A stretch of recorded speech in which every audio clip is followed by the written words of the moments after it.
listening to Not So Live from Asteroid G, brought to you in glorious 4-bit color. I'm your host, Mike Finkelstein.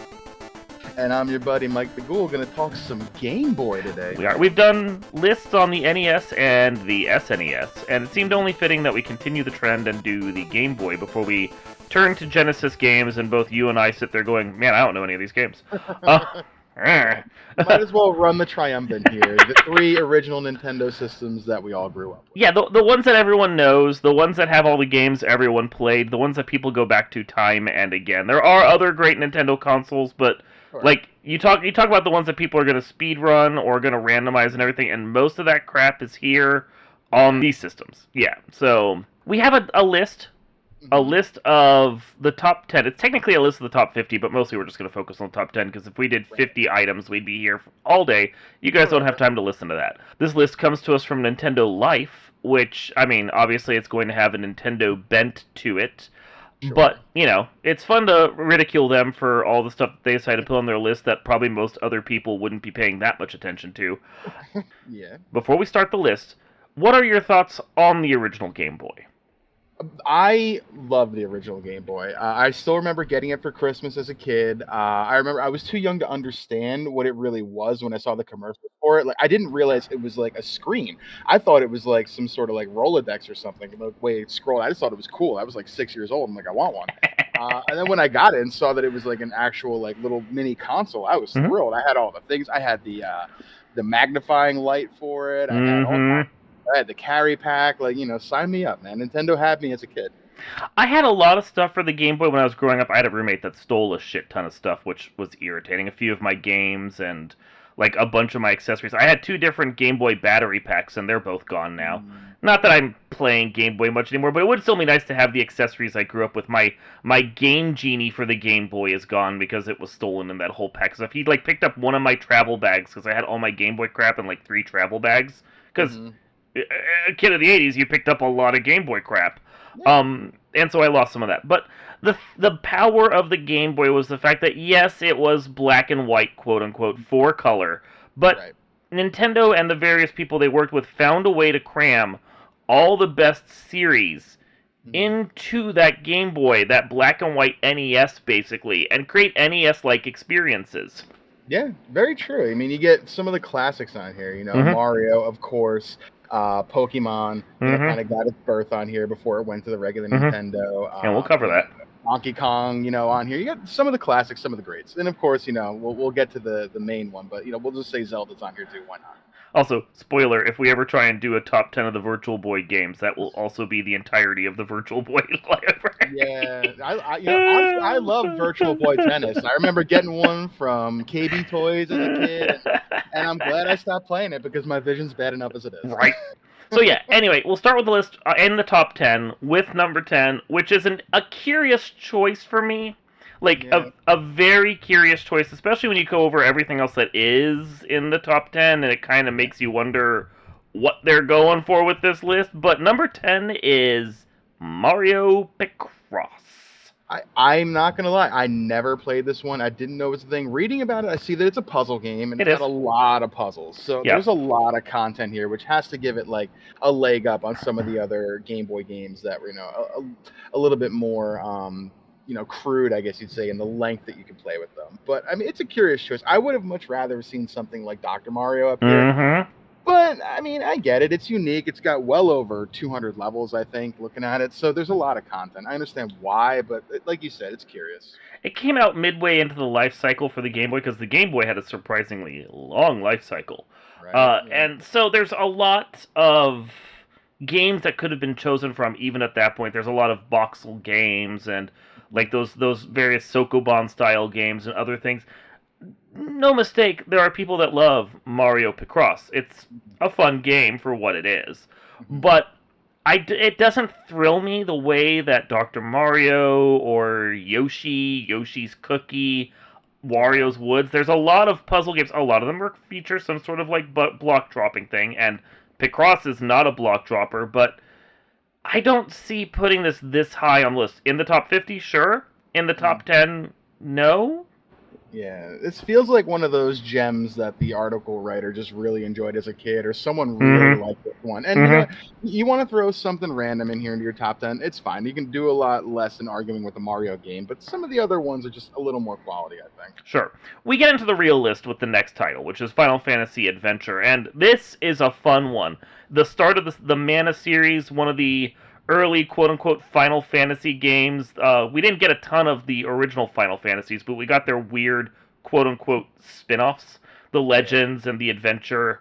And they don't play like Final Fantasy, but this one was interesting because it was Square's attempt at almost doing like a Zelda, and I rather enjoyed it. Yeah, it's got a good feel. The description says it plays more like a Legend of Zelda game, and it kind of really does. You know, it spawned some of my favorite games of all time, and like Secret of Mana and the Mana series. So like I'm all about it. I get it's placed on the list for what it did. You know, so and it's a Final Fantasy game. I'm gonna always be biased to the series in general. So I'm happy to see it crack in the top 10 on this list when it was left off some other ones that we went over. Yeah, and I think the thing is, like, of all the Final Fantasy spin-offs for the Game Boy that we got, the 3 Legends and Adventure was the easiest to get into. The Final Fantasy Legend games could be brutally hard and obtuse, because they were basically continuations of the concepts from Final Fantasy II that we didn't get. And that game was brutally hard and obtuse, and, like, expect you to just, like, explore the mechanics of the game. The Final Fantasy Adventure's easy by comparison. You just pick up a sword and some other weapons, and you go to town killing enemies and doing things. It's a nice blend of RPG mechanics with Zelda, in an adventure that was actually fairly simple to pick up and play. Yeah, some of the games, like you said, for the other Final Fantasies, like and all, they really weren't geared toward, I think, who the Game Boy was for. Game Boy is for little kids, and some of the mechanics in some of these other games were just a little too advanced for, like, my 10-year-old brain at the time to understand. So I'm much more geared towards something like Adventure, that I can pick up and play and not have to worry about what else was going on. It was just a fun game to play. We're going to see a lot of Mario Land games on this list. Well, maybe at least 2. And it's curious that number 8 and number 7 are Wario Land 2 and Super Mario Land 2. Just because, like, Wario basically, he came out of Mario Land 2 and then got Mario Land 3 to himself, which was Wario Land, Super Mario Land 3, which, okay, side note, I'm irritated with Nintendo doing those series that are spin-offs but not spin-offs, like Wario Land in Mario Land 3 or Yoshi's Island, Super Mario World 2. Like, I want them to be nicely grouped on my shelf and to have the right names. And when Nintendo does this crap, which they did a lot in the SNES and Game Boy era, it irritates the crap out of me. Yeah. With that said, Wario Land 2 definitely feels like the first of the true official Wario Land games because it changes the mechanics enough that Wario no longer plays like Mario. He's not just getting helmets, but he's like adapting and almost is invincible in places and does its own weird thing with the mechanics so that Wario becomes his own character. Right, the Mario Land 3 Wario in there, he played like you were just playing Mario, like you said, with hacks. The jumping, the style, the platforming, a lot of it was just you were Mario with a goofy grin and different powers. This one felt like you were a different character and kind of really started to give us the Wario that we really know today.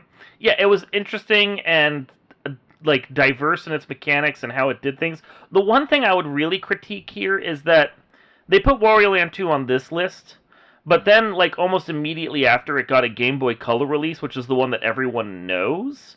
Yeah. And it feels almost like a double dip, because Wario Land 2 is going to be on the Game Boy Color list whenever we get to that. Like, to have it on both of these, when it feels like, even though it came out after, the true official release was the Game Boy Color version. Meanwhile, Mario Land 2 sitting right above it. More double dipping for that Mario series right there. We're going to see a fair bit of double dipping on this list. It's Mario. You got to pay your bills. I know. And of all the games that they could have put on here, I think this is the right one. I'm not necessarily saying having Wario Land 2 on here is almost bad, although the Game Boy Color version, let's again limit. But of all the Mario Land games to be on here, I think Mario Land 2 is the best. It was the one that kind of made you feel like you were playing the Super Nintendo Super Mario World on the Game Boy. Yeah, the graphics in this game were really kind of incredible for the time on the Game Boy. Mario Land, the original, I had to look for it fell on this list, and it kind of like I was disappointed at first to see it. I think down in like the 40s, but after I thought about it, like the game, we set it off air a little bit. It's very raw, rudimentary. It's fine. There's some cool power ups in there. The Super Bowl is great. The music is fun, but Mario Land 2 was just a better game and deserved a place on this list. I played the heck out of that game. I loved it. It was fantastic. Mario Land 1 feels like the developers compromising because they felt like the Game Boy wasn't powerful enough to do a true Mario game. So even though it came out after, like, I think Mario 2 and 3 were released in Japan, it's a scaled back one that feels almost more rudimentary than the original Super Mario Bros. But Mario Land 2 feels like, hey, we know what we're doing with the Game Boy. The Super Nintendo came out, let's give them a Super Nintendo adventure to a T. Yeah, the graphics in it are just light years ahead of the original too. I'm looking at some of the screenshots, and like it could pass for like a noir version of a Mario 3. Yeah, like, it really could. Yeah, if you gave it like translate it into the Super Nintendo with a Super Game Boy adaptation and some color graphics, it would sit comfortably next to Mario 3 and Super Mario World, no doubt. For sure. And it's got great little mechanics and a fun game. Like it's a scaled down version of Super Mario World, which was what you wanted on the Game Boy. It was a fantastic game. Yeah, the play was fun. The mini games were great. The levels were neat. The power ups were cool. Like there were times when I was playing this game that I was like, I wish I had these power ups on my Super Nintendo. Just something different. But I understand they were game exclusive. It's fine, but it was really just a fun game. The next two, number 6 and number 5, irritate me on this list. We have Pokemon Red and Blue at 6. And Pokemon Yellow at 5. And I understand that Yellow was a slightly enhanced version of Red and Blue. But for fuck's sake, they're all the same fucking game, okay? The only argument that I could see for having separate ones is you did need to have a buddy to trade with to like evolve some Pokemon, or some Pokemon that were in Red weren't in Blue, and vice versa. So like I understand. But, we got on Nintendo a little bit for double dipping with Mario. Like, this feels like not even a double dip. You're just sticking your hand in the dip right now. Just try to scoop out as much as you can. Like, even the list itself at number 5 goes, this enhanced version of the original games. Like, yes, you know what this is. It's like, I wouldn't have minded if they put only Yellow on here this high up and, like, Red and Blue further down. Or if they just said Red, Blue, and Yellow. Yeah. Like... At this point, just fucking list Green from the Japanese version and have all of them here in a single entry. Like, I'm shocked they didn't decide to go number 6 Red, number 5 Blue, number 4 Yellow. Like, guys, we get it. Pokemon is Nintendo's basically biggest franchise at this point. They can crap out bullshit in a cart and people will buy it, which they have been. Because just look at how poorly Scarlet and Violet were received, and yet it still was a million seller. Nintendo knows they can print money with the Pokemon series. And if you liked Pokemon, you've probably gone and played some version of Red and Blue, or Leaf Green and Fire Red, or whatever else they have, or like the Let's Go Pikachu and Eevee that were remakes of Yellow. Like, they've dipped into this well a ton of times. They always bring out, like, to your point right there, 2 games side by side. Green, Fire, Red, Emerald and Pearl, all these. So I get, like, how they're tying Red and Blue in together here, but then we don't need Yellow right above it. Yeah, you don't. Because Yellow is Red and Blue with a Pikachu that follows you around and maybe some slight changes. And it's slight, because it's still compatible with Red and Blue and still trades with Red and Blue on the same level, all the same Pokemon, all the same crap. They're all the same game. And Pokemon is fundamental, and this was the first game of the series, and it basically breathed new life into the Game Boy, and suddenly every 6-year-old had to have Pokemon. Spoiler, I've never played a Pokemon game because I was too old when these games came out. Like, 1998, I was 17 when these games came out, okay? I played my fair share of Blue because, we would go on trips and, like, I didn't have, like, any other handheld to go on a car ride besides Nintendo. So I figured, like, a game, let me get Pokemon. That's the new thing. I remember driving down with my family to go to the Outer Banks, and I played Blue, like, the whole way down. Yeah, but you're like 4 or 5 years younger than me. You're the right age for this. I was 17-ish too. 16. 98, I was 16. Well, then I take back my comment. I apparently just felt elitist. So the funniest thing, I didn't have a choice. I was in a car with my dad, mom, and sister, and I'm like, I had Castlevania games. I wanted to be in there. I had Castlevania games. I had Mega Man games. I had other things I would play on the Game Boy. Other than that, Pokemon never struck me. Well, I think the problem is I had a neighbor who had kids, and the kids were absolutely obsessed with Pokemon. So my 17-year-old ass saw these 6 to 8-year-olds obsessing over Pokemon, and I'm sitting there going, is this a kid's game? And it kind of looks like a kid's game, you know? It does. I get it. There's depth to the monsters and the battles and fuck it, whatever. But it looks like a kid's game. So I never played it. I had the neighbor bought me a copy of Pokemon Red. And to this day, it is still sitting on my shelf, sealed in box, because I had no desire to play the stupid thing. She's like, you're going to like it. Buy it. I'm like, no. Why? It's a collector's type at this point. It is. I can't open it. I think I bought my wife a copy of Fire Red so she could play that because we obviously weren't opening Pokemon Red. But it's a monster collectible game. We've seen a ton of these. They all come from Pokemon. Pokemon set the template. Yes, number 6, that's fair. 6 and 5, that's too much. They're a little overboard. That's a little much. It's a little much, guys. What are you going to do when we get to Game Boy Color? Are you going to list like 8 Pokemon games there? Well, yes, it came out for the Game Boy Advance, but really, they're all Game Boy Color games, so we're going to devote the top 5 slots to all Pokemon. I don't know, but so, they probably could, and I guess in a way they're probably not wrong, but that's just a cop. I mean, are they going to have like Pokemon like trading card game and Pokemon pinball on that list and stuff too? Nintendo Life, please. Show a little restraint, okay? I'm waiting for them to get a way to put like a 64 like Pokemon Stadium on here or something. Mm-hmm. It's just to get Pokemon on there. Yep. By the way, more double dipping on the list. Wario Land, Super Mario Land 3 at number 4. The better game, so I'm fine with it. I mean, don't get me wrong. I like Wario Land. I played the hell out of this game when I was growing up. I think I managed to 100% it at least once. It's a fun game.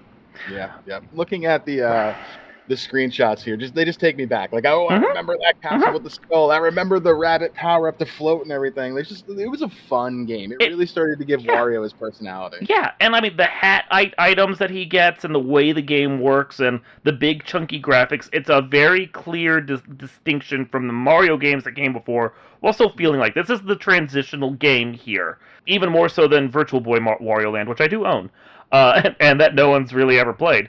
It's this thing of, again with this list, I feel like there's a ton of really good games for the Game Boy. And we're going to discuss some of them when we go back through the list a little and do some honorable mentions. But to have Wario Land 2, Wario Land, Mario Land 2, and then the next one on this list as well that we're going to discuss in a second, all in the top 10, that's a bit much. Like, you're showing your Nintendo card here, and you're sitting there going, well, you know, these were like our two or three big franchises. Obviously, we have to have these here in every slot on the list. It's a bit much. It's a little bit over-representation. It's a bit much. With that said, Wario Land is a great game. Yeah, not going to argue the game itself. Hella fun.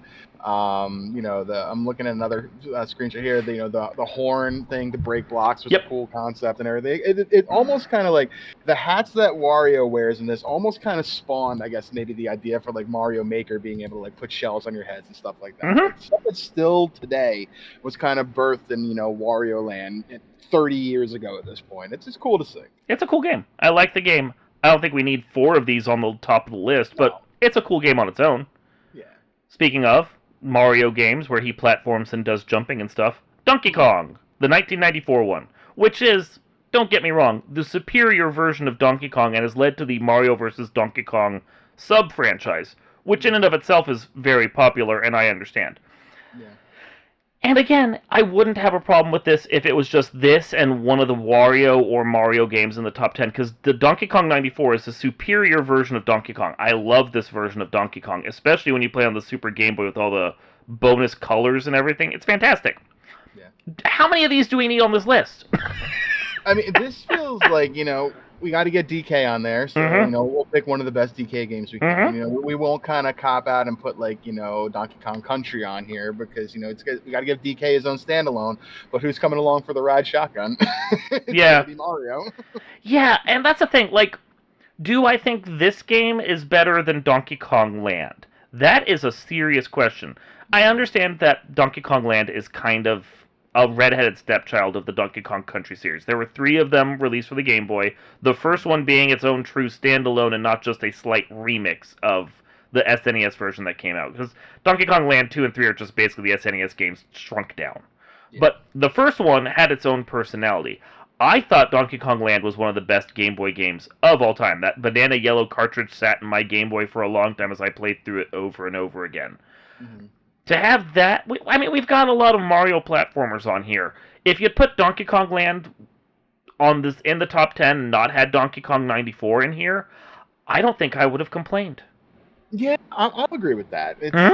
This is like, I think you kind of hit on. This is like the souped up version of the Donkey Kong we got from Nintendo. Like it's a better game. It plays better. Yes. The mechanics are a little bit better. So you took a game that was, honestly kind of really bad, and you improved upon it, which is fine. And you put DK on here, like, I'm for it. But I'm not going to disagree. It would have been better to see Donkey Kong have a game that like stood alone. Mm-hmm. For him, even bringing Diddy along, whatever. But like, you can do a Donkey Kong and respect it without having to say, we took the one that had Mario in it and put it on here. Yeah. Well, and the impressive thing about Donkey Kong Land is that it was like rare flexing, showing they could take the Super Nintendo mechanics and shrink it down to the Game Boy.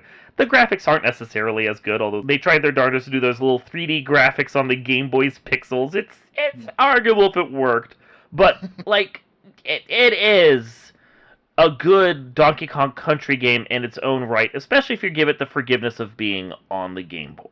Yeah, you gotta understand, the Game Boy was raw, and it didn't have the power that some of the other ones had. And they did fumble a bit on some before they figured it out. Mario Land 1 is much worse than Mario Land 2 in just an appearance standpoint, and they improved upon it. Same thing with Donkey Kong Land. They made it better.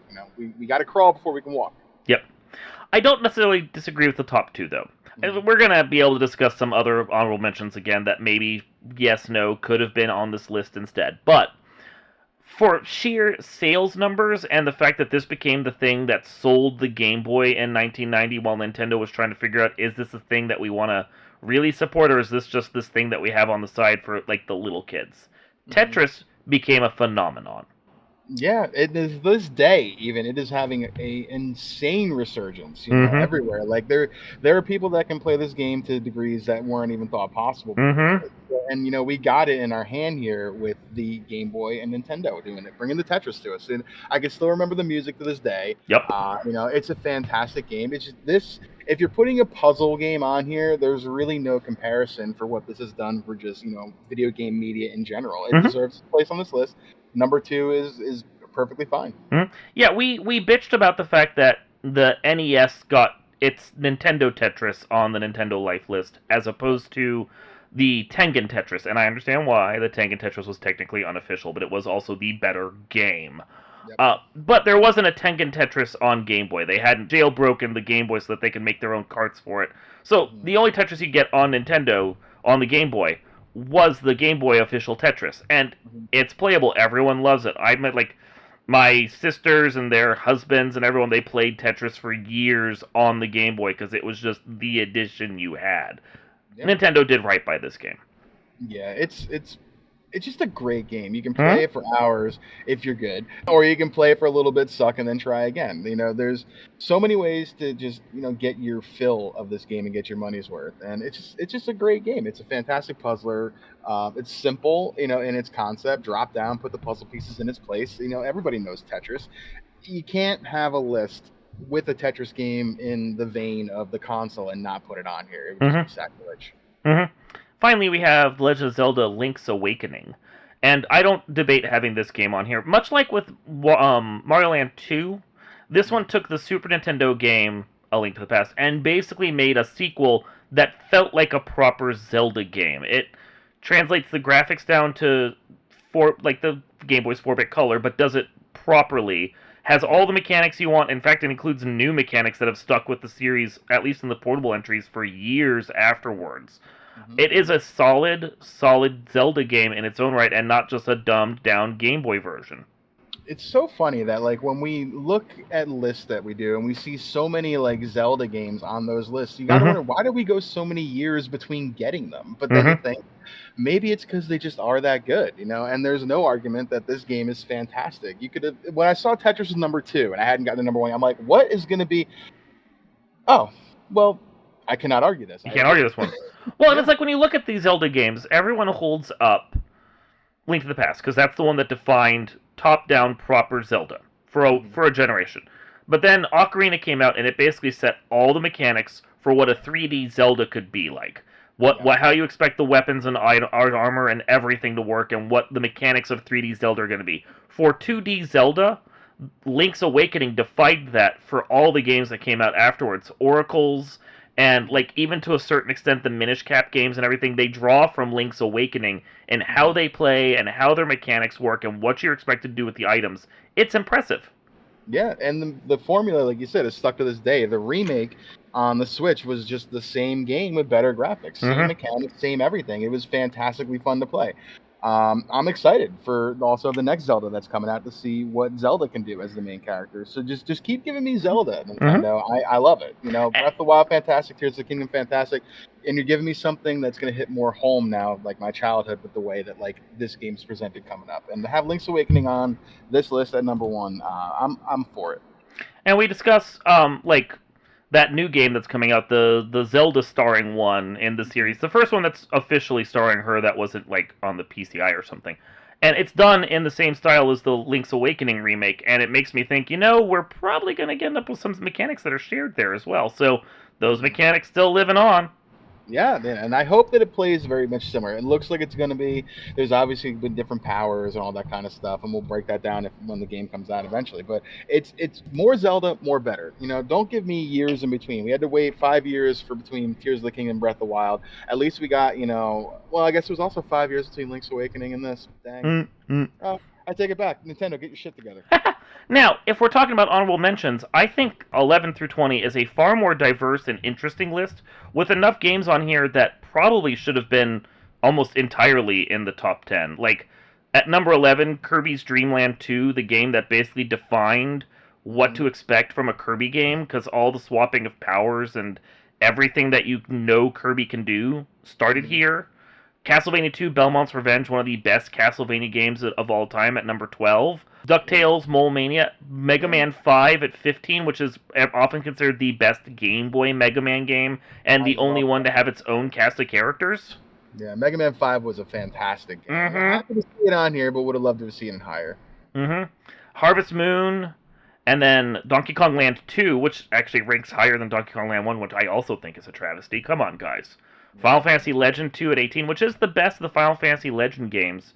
Sure. Gargoyle's Quest, which created its own sub-series for the Ghosts and Goblins games, and then Kid Dracula. Yes, another Castlevania game, but a spin-off. Like, these are all far more interesting games with a far more diverse style of play, and they really showed what you could do mechanically with the Game Boy and do interesting things with it. All of these, I think, honestly, could be in the top 10. Yeah, they're all really good games on here, and some hidden gems. Kid Dracula, it's a fantastic platformer. Not many people may have played this game. There's a lot of good stuff on here. We did our talk about Donkey Kong Land, and so on and so forth. And Mega Man's got a billion entries in his franchise too. It's fine, but you can't look at me and tell me that Mega Man 5 wasn't the best one on the Game Boy. It's so good. Yeah, the fact that Mega Man 5 and Belmont's Revenge from Castlevania aren't in the top 10, I think, truly shows just how much this list is in the bag for Nintendo itself, Yeah, you could have very easily put those two up there and kicked, Mario Picross out, or even dropped Wario Land 3 out of there. You could have very easily done that. And maybe even something else to slide Kirby up there. Kirby and Simon and Mega Man. Yep. They really could have been up there. And I'm going to throw an honorable mention out here just for a game that I enjoy playing. I've scoured the list, and if I missed it, please let me know. I don't see Samus 2 on here. I don't see it. And Metroid 2, yeah. I don't see Metroid 2. And, the game was insanely linear and very janky at times. But, I mean, it's still a Metroid game. And I don't know how you can have a top 50 of any Nintendo console that had a Metroid in it somewhere and not have Metroid on it. That's just weird to me.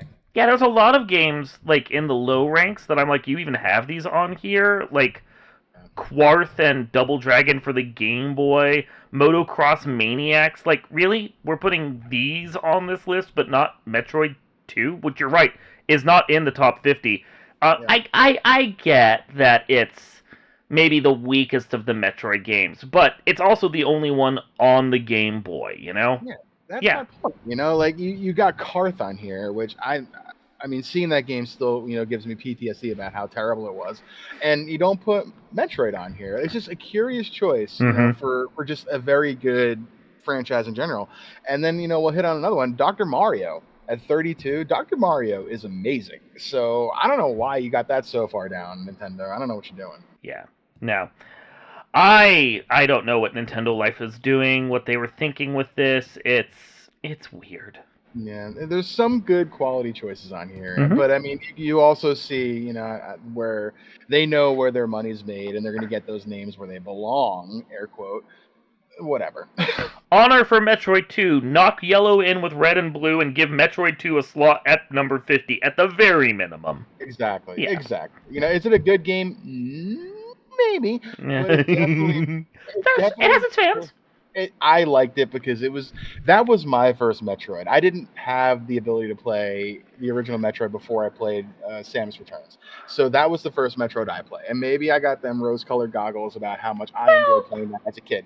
But you're definitely right. It is one of the weakest, if not the weakest, entry in the franchise. But it's still a Metroid game that belongs on a list by Nintendo. It's interesting because it is weak. But then I feel like the NES Metroid is weak. And very raw. Yeah, it's really raw. And there's a lot of stuff in there where you're like, how am I supposed to figure this out? They were a little kinder with how they set up Metroid 2, and there were some foundational elements of that game that continued on into the series. The version of the Varia suit that she gets with the big puffy shoulders to make her look different on the Game Boy, that was key there. The whole storyline about the Metroids and wiping out the planet and all the crap that came down afterwards. You needed that Game Boy game story to make that happen. Some of the powers, like the Spider Ball, started off in that game. There's a lot of stuff that's key to that game that's continued into the series. And without that game, if you just went from NES to the Super Nintendo ones, sure, you're going to get the better experience, but you're not going to get the story, and you're not going to get the exploration.